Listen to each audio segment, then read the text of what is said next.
Open your KiwiSaver app. Go on, right now. That number, the one you barely look at, that's your retirement. Now scroll to the part that shows what your money is actually invested in.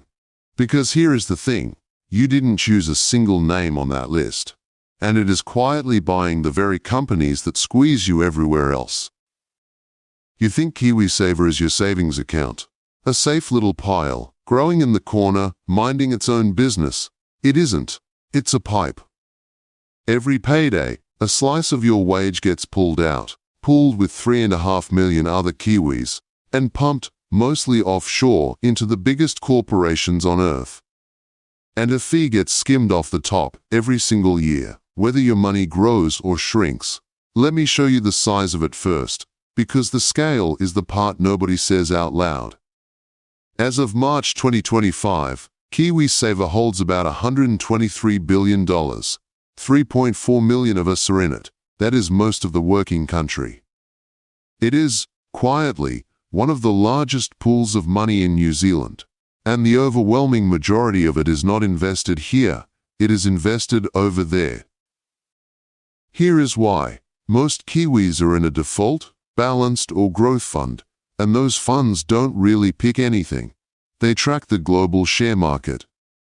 So when you look at what your retirement actually holds, the top of the list is not a New Zealand company, it's Apple, Microsoft, Nvidia, Amazon, the same handful of American giants that sit at the top of every index on the planet.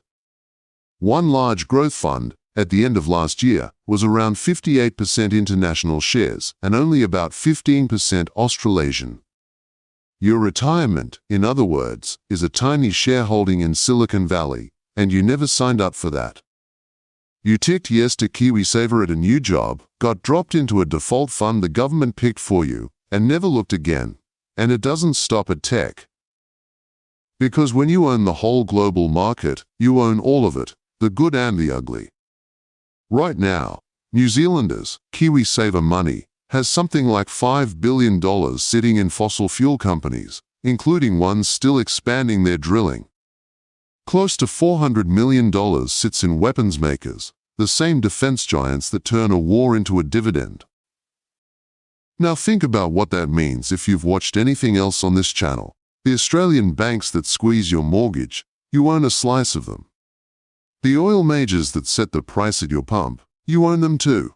The arms firms at the far end of every war you never voted for, your retirement fund is a shareholder.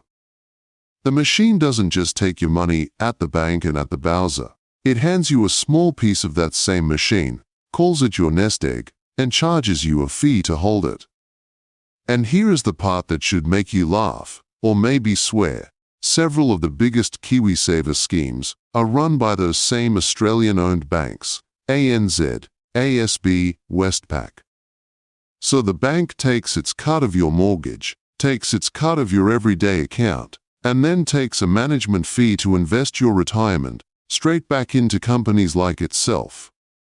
Which brings us to the quietest tax of the lot, the fees. Last year, KiwiSaver providers took $868 million in fees. In 1 year.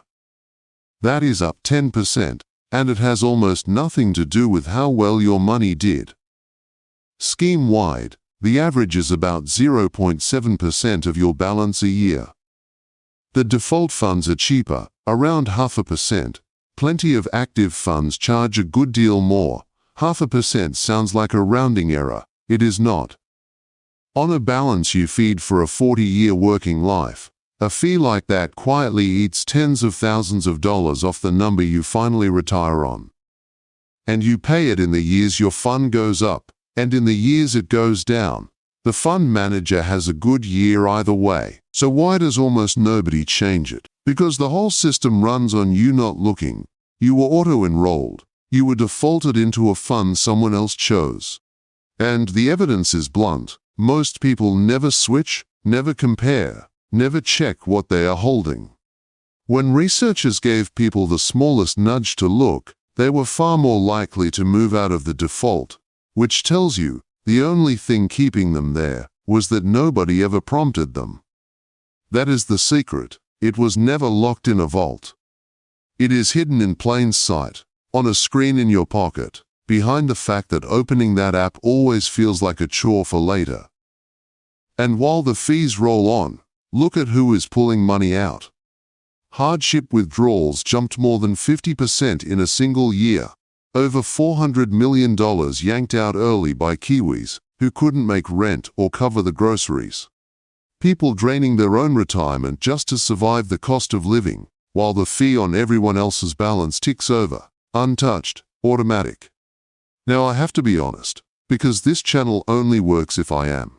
KiwiSaver, on balance, is a good thing.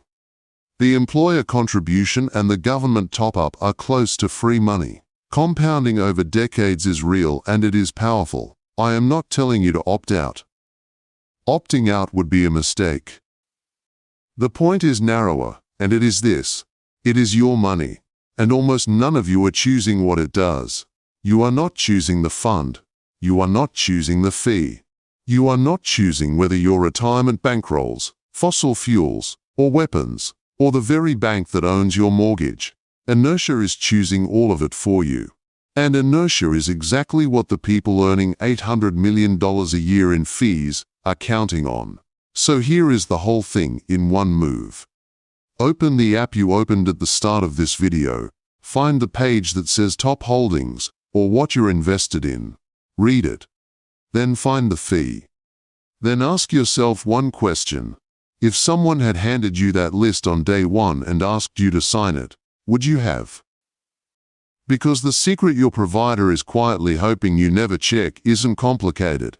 It isn't really even a secret. It's just that the moment you look, the moment 3.5 million of us look, it stops being their money running on autopilot and starts being yours again. So look,